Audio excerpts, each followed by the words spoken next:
Okay, I'm waiting for notification and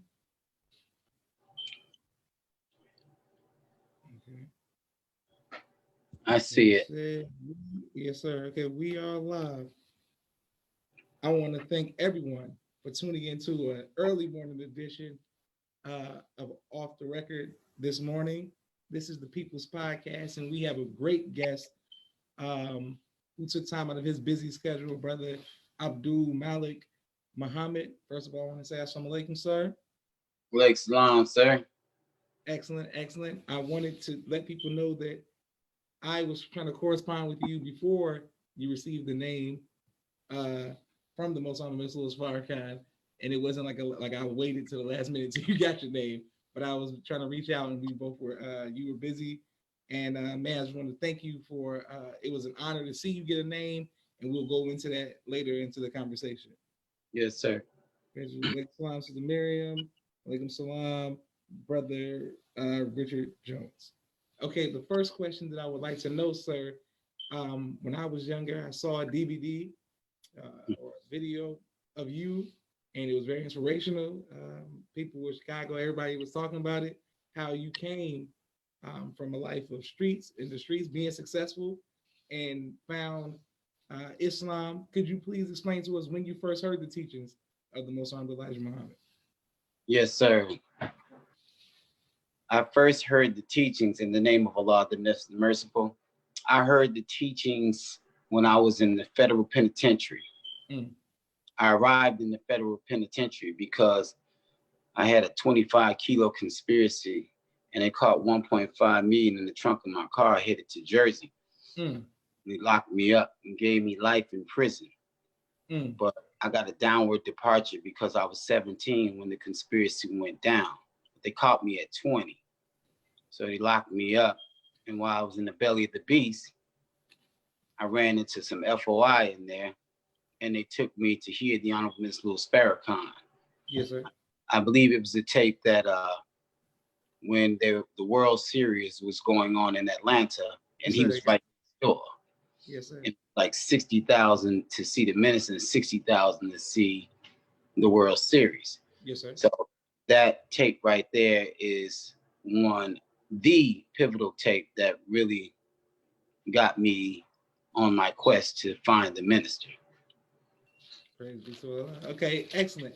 Now, you being a 17-year-old young man, how did you get into the life that where you would have 1.5 million in the trunk and kilos? Like how did that happen? Well, I came out of Oakland, California. My father was dealing with Mexicans over in Mexico, and he was getting work from them. Mm.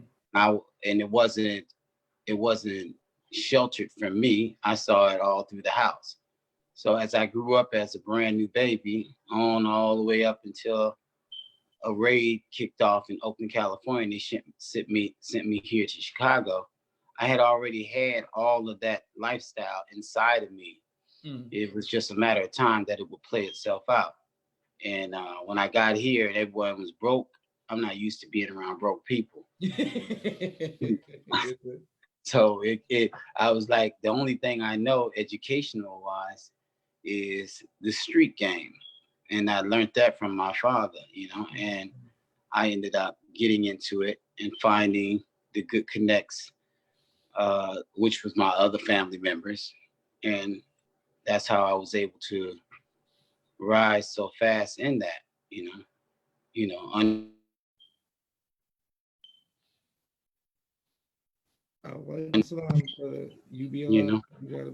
Yes, sir. Okay. Well, once you heard the lecture of the minister, and you're in the penitentiary, what what is the process of you moving forward? Like, how do you, like put us in your if you could paint the picture for us of you being locked up, and now you hear the teachings. Is there orientation inside, or do you all have a study group? Like, how does that process go if you're in jail? Everything that we have in a mosque or study group out here in the world, it is that 10 times in prison, because in prison, I didn't just join. I still wanted to get that money. Now, don't let me go. I don't want, I don't want y'all to think this thing was magic, because it was not. Yes, sir. You know, I wanted to get that money. I love the minister, and I love the nation, but the money, I was 9 toes in the money and 1 toe in the nation. So I had to stay. That's why my prescription of medication from Allah was so deep. They gave me 15 years because my sickness was so deeply rooted in me. I needed time to cure this cancer that I had chasing money. So I had to do 12 years straight in order for it to affect the cure. Because the greatest physician we have is Allah, who came in person to Master Prophet Muhammad. He knows all his soldiers, male and female. And he knows exactly what medication to prescribe each one of us. And we got different dosages based on the sicknesses that we have. And so I did the 12 years. I still wanted to get out of here. I still had my connects. I still had big dreams to get that money right back. It didn't take long to get what I had. I wanted to do it again. But being with the FOI, you know, and reading the Bible and the Quran like we did in there, I ran into the scriptures: seek ye first his kingdom and his righteousness, and all else will be added on to you. Yes, sir. Yes, sir. It sound good. It sound real good. I had that money. I said, yes, sir. What if you got the money? Yes, sir. Yes, Can sir. I seek the kingdom now after Yes, I got it? Yes, sir. But it wouldn't work like that. But all of that money got squandered anyway. You know, when you go to the penitentiary, your family become your worst enemy. You know, so anyways, that went the way to Buffalo, and I ended up being there long enough to kick the money to the side and chase Allah 100%. And that's why I came home, you know, a nobody. 0 to 100, I'm somebody. Praise be to Allah. Yes, sir. That's amazing. So, let's salam to the angel. I want to thank you all for watching and hearing this great testimony. Yes, sir. So, where were you doing your time? I went to Oxford, Wisconsin, stayed there a year, got into a disciplinary situation, and they shipped me to El Reno, Oklahoma. They shipped me from there. 2 years later, I was in Pekin, Illinois, closer to home to me. Stayed there a couple years, shipped me from there to Greenville, Illinois, down there by St. Louis. Yes, stayed there 11 months, but I was full-blown FOI after I left El Reno. So, but by the time, every time I got shipped, it was because I was fishing the people in, and there was too many numbers. And they would just come get me late in the night when everyone's sleeping. They'll wake up and look for the minister, Brother Minister Warren X. Brother Minister Warren X. Brother Minister Warren X in a hole. So they shipped me from Greenville, Illinois to Springfield, Missouri. From there, I was there for a month. Ignited that place by Allah's permission. They shipped me a month later to Florence, Colorado. Stayed there for a couple of years, and they shipped me to Milan, Michigan. I came home from Milan, Michigan. But you know how it goes when you FOI for real. Yes, they're gonna ship you. They're gonna do you bad, and they do me bad out here in Chicago. The people, the white folk. That's why I had a couple hiccups. Anyways, it wasn't from what I did. It's for what I do. Yes. You know. Now, I want to bring everybody who's watching all the way full circle of your story. But I want to, if we can go back when you were locked up, was there a time did you ever have to fight, in order to establish Islam on the inside, or were people receptive? Did you ever have any issue with other gang people or other races, or how did that go when you locked up? I remember when I went to Florence, Colorado. Florence, Colorado was where Chief Malik, Larry Hoover, all them are there. Yes, sir. Yes, sir. So you all on the mountain. They're in ADX, this USP, FCI, and they got camps. I was in the FCI. But when I got there, it might have been about 15 FOI. And they wasn't getting respect from the compound like that. I could fight if y'all don't jump me 20 on 1. You know what I'm saying? Yes, sir. I can fight by myself, if I see it coming. Yes, sir. So I got there and I seen the disrespect to the FOI. So I ended up getting in a fight and give them a FOI beat down. And they saw it. People saw it because it was an open. After that, we started marching, and next thing you know, the Nation of Islam they feared the nation after that, because we didn't take no stuff, because I'm from Chicago, what they want to do in Colorado, we can get it done, so that rose us, and we got respect, and we started having 200-300 people come to our Savior's Day meetings. Is about 1,500 people in the joint. So we really got real popular, and they started to love us. We opened up business like your dad in there, burrito shops, all kind of stuff, stores. Okay. Yes, sir. Yes, sir. Yes, sir. Okay, wonderful. Now, when you say businesses, I never heard of that. Besides, like people saying they like traffic or something, and you selling burritos. How are people buying it? They have to have commissary, or is it like a trade? How does that work? Yeah, it's more like a trade, because what's money inside the federal penitentiary is photo tickets. They're like $1 a piece, and books of stamps, which is federally backed. So that's money too. So what we would do, I would tell them, look, we're gonna all money, all zakat that comes in, we're gonna use it to open up businesses. And so we started off, everybody gave $20, and then we funded, my business was the burrito business, because I worked in the kitchen, and I was like Alibaba and the 40 Thieves. So I would take everything.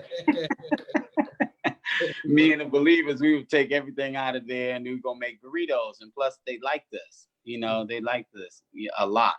So they would buy. We would sell 50, 60 burritos a night at $1 a piece. So we ran that up really quick, and then we started opening up in stores, different. It's like 7, 8 units. So, and it's FOI in every unit. So they'll be responsible for the store. We go to commissary, get Doritos, Fritos, and all kind of shells and everything that the people like. And the store would be there, and they would come and give us 1.5. So if it's $1, they'll give us $1.50. And so everyone had a business going in there. So we was never broke. Nation of Islam never broke. We never had any broke nothing. Yes, sir. We our cup runneth over in there, and we fast every month. We never miss. Sometimes we fast every week, like from Thursday to Sunday. And we were children in it, so we were experimenting with the teachings and stuff. Okay, wonderful. Now, when you're in there and it's all men, did you ever get to see? Because I'm only going from what I see on TV, movies, or people who I've interviewed. Did you ever get like visitors from women, or how did that work? Could you not see like women? Well, how it goes, you would get women to come see you if you had somebody out there, but they'll go bad on you real quick. I had a little girlfriend when I got there. She'd be coming up there seeing me in Oxford, this before I got the Nation. Yes, I had this long hair down my back and thought I was handsome. Yes, she would come up there and see me and looking all good, and yes, I'm thirsty as a mountain lion, Yes, So she come visit me a couple times, and then after a little while she'd fall off because bird in the hand beat two in the bush.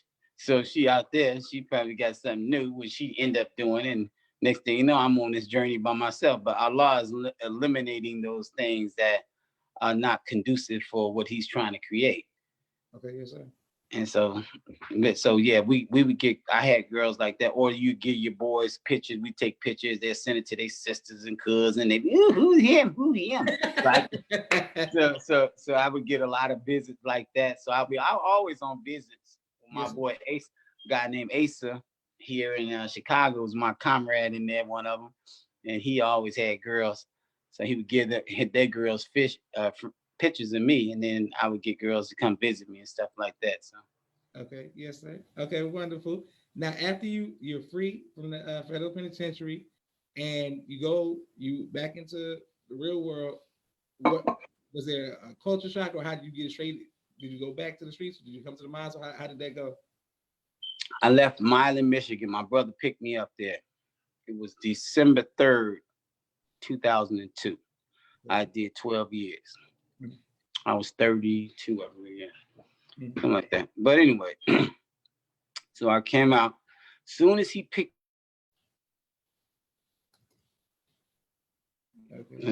Minister Abdul calling me.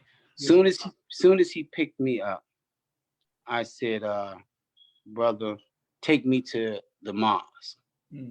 He said, brother, don't you know you're supposed to go to the halfway house?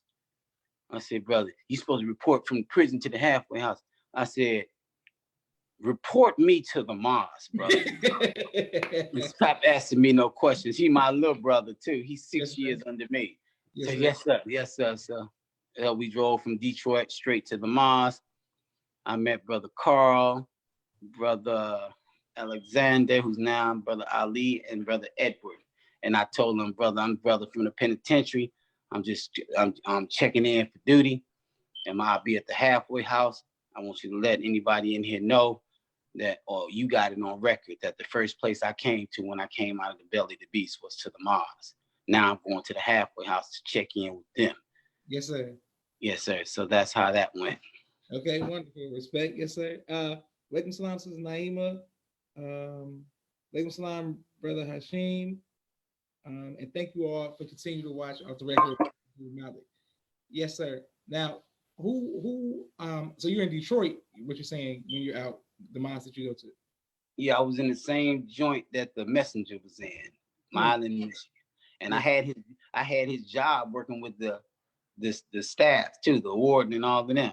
Yes, sir. Okay, praise be to Allah. Okay. I loved that. I loved it. Yes, sir. Now I got fired. I got fired though, but I loved it for the time. Praise be to Allah. Yes, sir. Now you're back in the real world. Do you what's your next steps after you visit the mosque? Do you become a lieutenant? Do you want to start fishing? Do you want to start teaching? What do you do? They didn't know me. I was a nobody when I came in. But when I came in, they had a prostate cancer, something going on at the mosque. But I was still in the halfway house, so I can only get certain visits, certain time out. One of my comrades from high school owned a record store called Hits Record on the north side of Milwaukee, where his name is Brother Nate Anderson. So he gave me a job over there, a little fictitious job.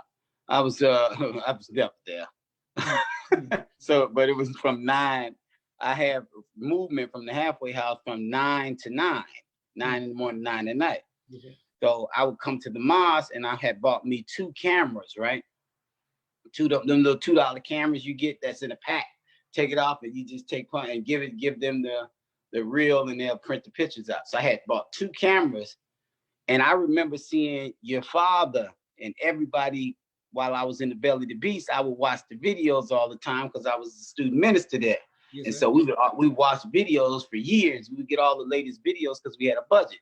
So by that time, I knew who the chief of staff, Brother Min Farrakhan, was. I knew who the supreme captain was. I knew who the supreme captain, formerly your father, Sharif. I knew all of them, but they didn't know me. Yes, sir. Yes, sir. I knew Mother Tanetta. So what I did, I took the camera and I went around, and I was it was packed too. I was like, man, I had my bag on me, and I started taking pictures with all of them. I said, hey, how you doing, sir? Assalamu alaikum. Walaikum salam. I just came home from the belly of the beast. Was there 12 years. I'd like to get a picture with you, Brother Fontaine, who's now Brother Rasul. Yes, sir. You know, Abdul Rasul. You know, so I would do that. So I took all their pictures, right? Then I went to one of my partners from the streets who get money, and I told him I want to do a documentary, and I did a documentary, and I put all their pictures in it at the end when I was closing. It's called Transform the Man Child, which depicts my whole story. Yes, sir. Yes, sir. And that's how they was in my video. I didn't even know who they really was, only by what I saw of them while I was in the belly of the beast. So that made me some money right there because I had the documentary. My boys hit me off with some money, so I always had money. But that kept me that kept me afloat because I sold my documentaries all over the place. Okay, wonderful. Praise be to Allah. I want to just give a quick brief intermission and let you know that this podcast is brought to you, this episode is brought to you by Supreme Spring Water. Thank you very much. Shout out to my dad for always sponsoring. My sister's book, ABC I Love Me, is on Amazon. It's a children's book. And also she has a children's coloring book. My brother Rashad, street premiere, video production. If you need anything in video production, please reach out to Politically Oppressed. And my second book, which is called Cleopatra, is a children's book as well. It's on Amazon. Thank you all. If you have a business and would like to sponsor an episode, please let me know. J Imagination on Cash App or Facebook, Twitter, and Instagram.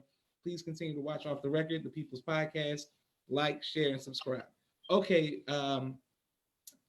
brother, student minister Abdul Malik, would you, once you got out, what is your, I always knew you from seeing you from getting hundreds and thousands of people to come, to hear the word of God. What is your main method? How is that? What do you say to the people to make them gravitate towards you? Well, you have to know what the people need. You got to know what they want.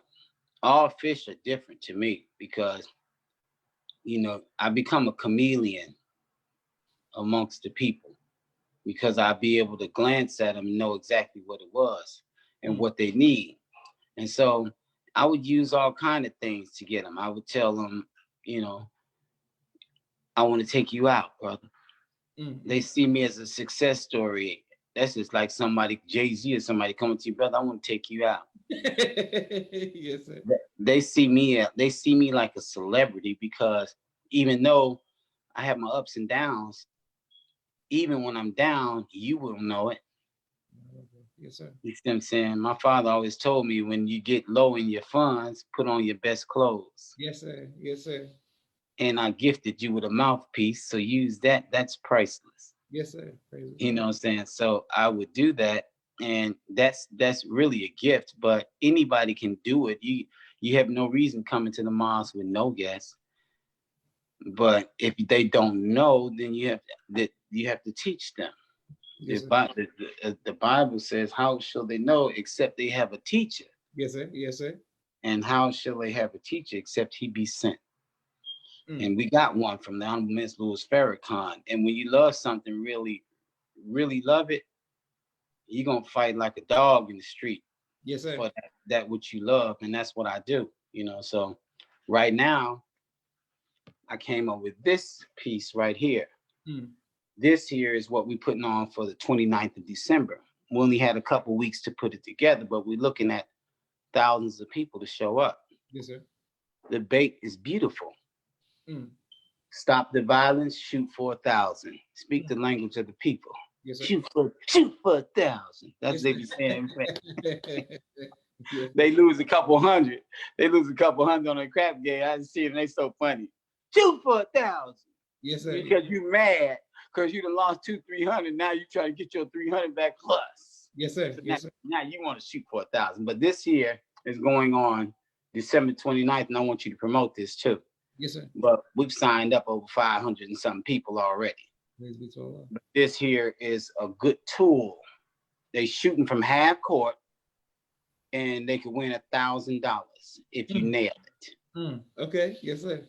So that's what it is. But I do real estate and stuff, so I keep some money. Don't think I'm broke. 2X ain't never broke. Brother Abdul Malik ain't broke, bro. I keep money. I don't know what y'all doing, but yes, sir. I'm gonna eat and buy what I want. Yes, sir. Praise for that. Sister Kai, Amazon, Sister Amazon. If you just put the name in, it'll come right back up on for Amazon. Thank you, Brother Ian. That means a lot. Yes, sir. Brother Abdul Malik, speaking of you being in the streets and then you in Chicago. Now, me being from, Naperville, being close to Chicago, I could always drive to the city anytime it's like, the minister speaking or something like that. But from the outside looking in, now that I live in Atlanta, people who live from all over the country, it seems like Chicago is such a war zone.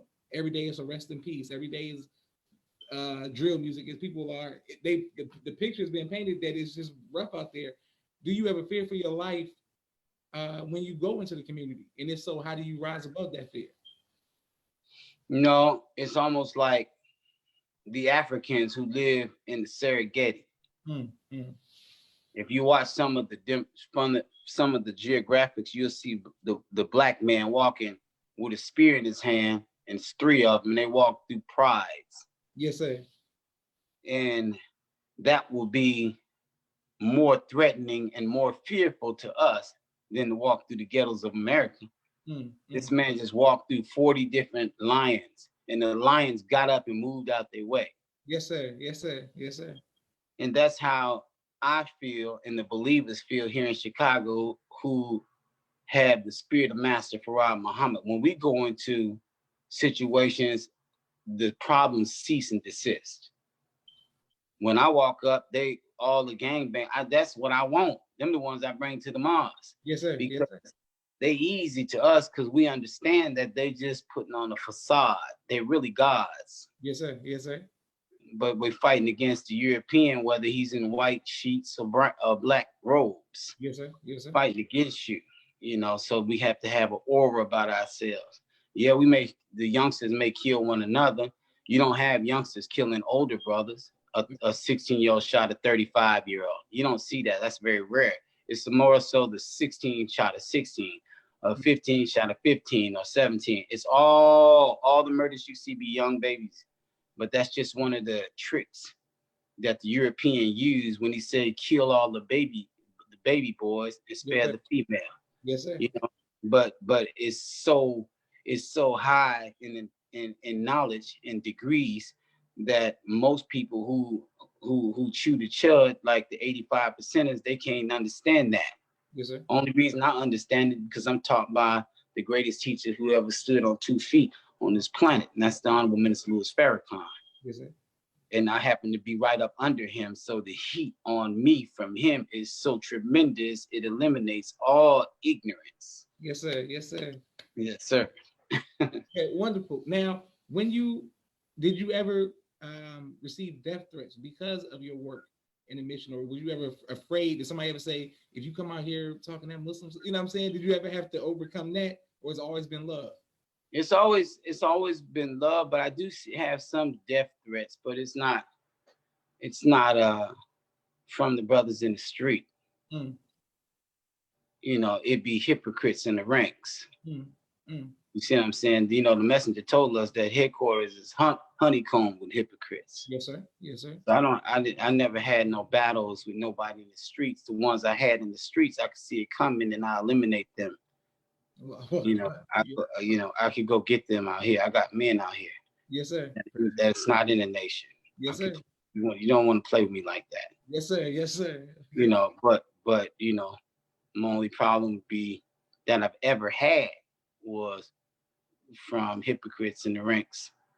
And the only reason that flew by is because I'm in the Saint Hall. You can get me when I'm in the Saint Hall. It's the best move, but that's water under the bridge, you know, and I'm moving forward, as you can see, and I'm rising.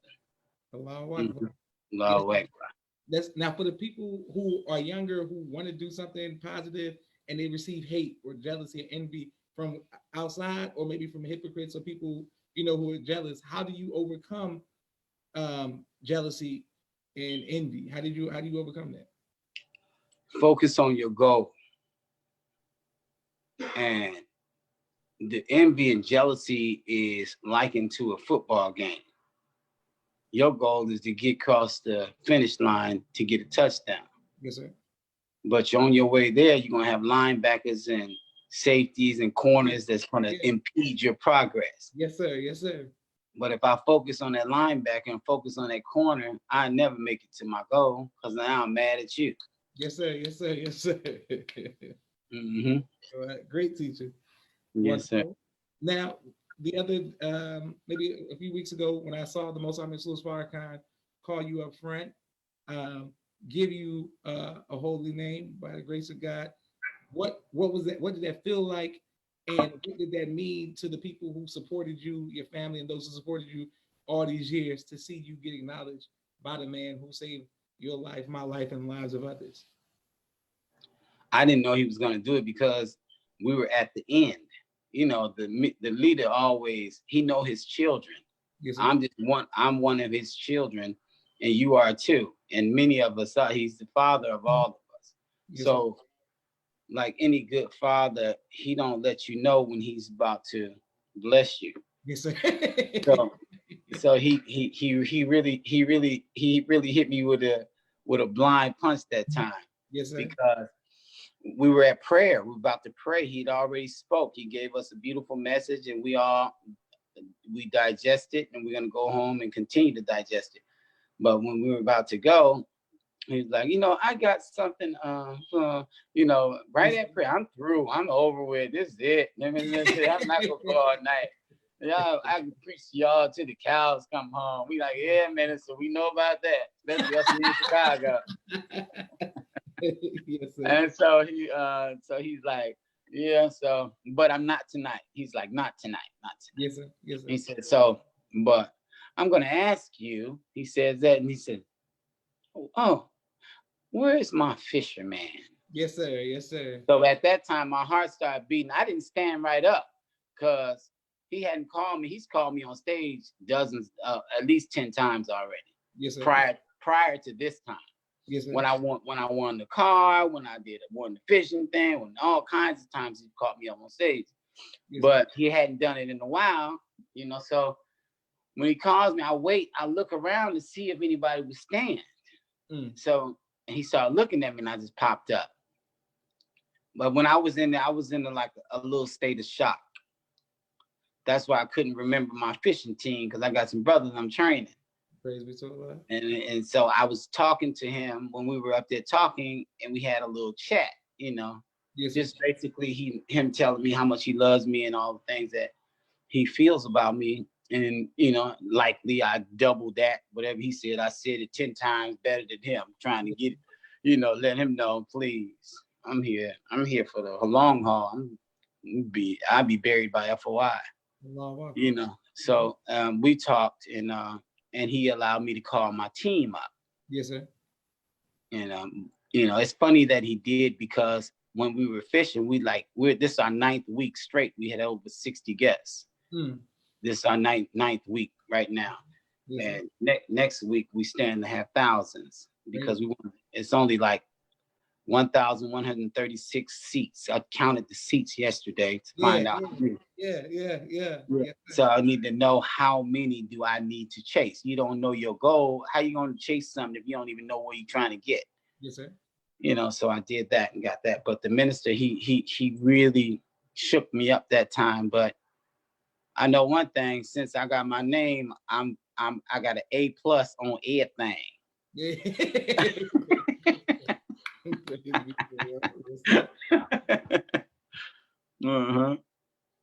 Okay, wonderful. Now, when you I wanted to ask just your advice for your father, for future fathers, young men who are going to be fathers. What advice would you give to them? Brothers, Islam came after all else has failed us. Mm-hmm. If you have children, brother, I would advise you to take them to the Nation of Islam.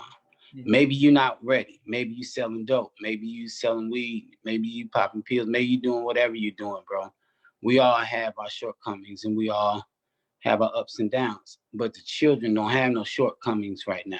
Yes, sir. They little babies. So even though you may be doing this and that, your baby don't know nothing about none of that. So I would advise you to live through him. Send him to the mosque. Make sure you put him in martial arts. Make sure you let him box, because he's only 3-5 years old. He's a little boy. Yes, sir. And stop him from eating meat, red meat, because you like red meat. Don't put it on him. You can catch cancer. Yes, don't let your baby catch cancer. Yes, sir. You know what I'm saying? But you're going to do what you want to do. You want to smoke cigarettes, smoke it outside. Don't do it in front of the child, because certain things you're trying to make him better than you. Yes, sir. Yes, so I would say send him to mosque, to MUI, Muhammad University of Islam, and send him to train him up, because it's inevitable he gonna have some fights. Wow. But at least my daddy trained me. When I was boxing before I went to the joint. So when I got in had some fights, I ain't lose no fights in there, because I could box. Praise be to You're Allah. not gonna hit me with that slow stuff. That stuff ain't never gonna come near me. Yes, sir. You know. But my dad did that, so and I do it to my sons now. Wonderful. Yes, sir. Yes. Okay. Thank you all for watching. I have one more question for you, sir. First Okay. of all, thank you for taking time out of your schedule and always just being a respectful example. Ever since I've known you, and you always been on your job doing what you do, overcoming adversity to stay focused on the goal. Mm-hmm. What do you want your legacy to be? I want my legacy to be one of those mighty FOI who took the nation to the next level. That's what I want. Okay, praise be to Allah. Excellent. Well, I want to encourage everybody who's watching from Chicago in the Chicago area to make sure they come and shoot 4,000. What's the exact date? Is it next Sunday or? It's yes, the next Sunday. It's on the 29th of December. Yes, sir. They could register. If you put my they can actually call me and I could register them so that they won't be in that line of people that's just gonna pop up, because I got I'm going on the radio station and all of that, so I'm gonna really bless it, because we already boots on the ground. I'm gonna put the airstrike on them now. Praise be to Allah. Yes, sir. Well, I want to thank you on behalf of myself and my family, and thank your family for their sacrifice as well. Man, for just holding it down and being and representing in the just continue to do the great work. And thank you all for watching. You'll see this on YouTube, the full episode. Like, subscribe, and share. And once again, Brother Abdul Malik, what does your name mean, sir? My name means servant of the Lord of Lords, King of Kings. Praise be to Allah. Great, wonderful. Thank you all for watching. If you're on YouTube, I love you, sir. Shoot for 1,000. Great testimony and great inspiration. Thank you all for watching. Assalamu alaikum, sir. Well, excellent.